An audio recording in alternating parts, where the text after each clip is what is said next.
Today we're going to talk briefly about editing images taken with a digital still camera. This is going to be a camera that's good enough to give you the option to shoot in RAW format. I suggest you do that whenever possible. That's going to keep a lot more image with the file, which will be bigger as a result at first, but it'll keep the information that you're going to need to easily edit the image later and produce something wonderful rather than just ordinary. So here we have a shot of my wife at a Renaissance festival a couple years ago.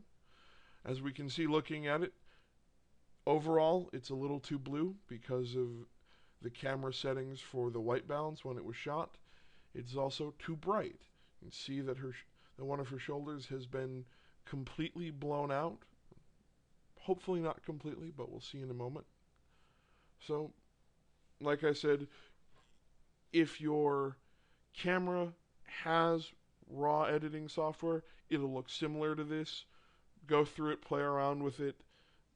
The names should be the same, if not similar, and figure it out. But here we'll go with this. So first off, I'm going to bring the brightness down by probably a full stop, give or take. That way I can see more definition, clavicle on this side. This is more into shadow right now, but we'll take care of it. And now you can see by looking at the image, the color temperature is vastly off. She looks kind of sickly and pale, and she's got light colored skin, but she's not this pale. So I will change the white balance, and I'll go with the preset daylight in this case, because that's how it was shot. And I will push her color temperature a little warmer, a little farther to the high end of the scale.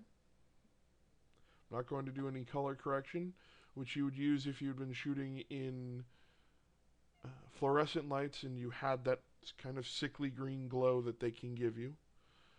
One thing I'll do for my own liking is I'm going to bump the contrast up a bit.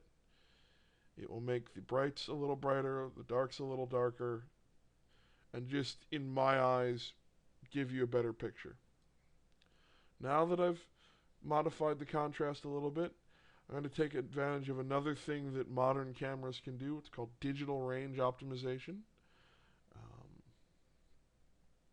It essentially means that it can bring out the shadows a little more in color and bring up the highlights or bring down the highlights so that you can get as much color information to the eye as possible in one shot. There, I'm happy with that. Because of the technique I like to oversaturate things. It'll make the greens greener, it makes the red redder. You can see the reflection in our glasses is even more blue tinged. The blues are brighter, the red is brighter, the greens are more vibrant and alive. So now that we've brought all that together, we'll do one more small thing. We'll talk about the tone curve here briefly. This shows you the brightness and intensity across the entire image. Darker colors, the amount of darker colors, the amount of brighter colors. So you can see if I drag the tone curve around, I can actually change how it looks by changing how bright certain colors that were represented are represented now. You can also do this per color and end up with some pretty interesting effects.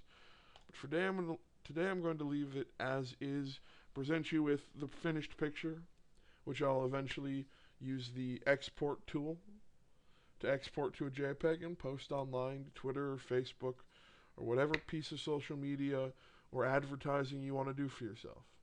So remember, shoot with a good enough camera that gives you the option to shoot RAW whenever possible.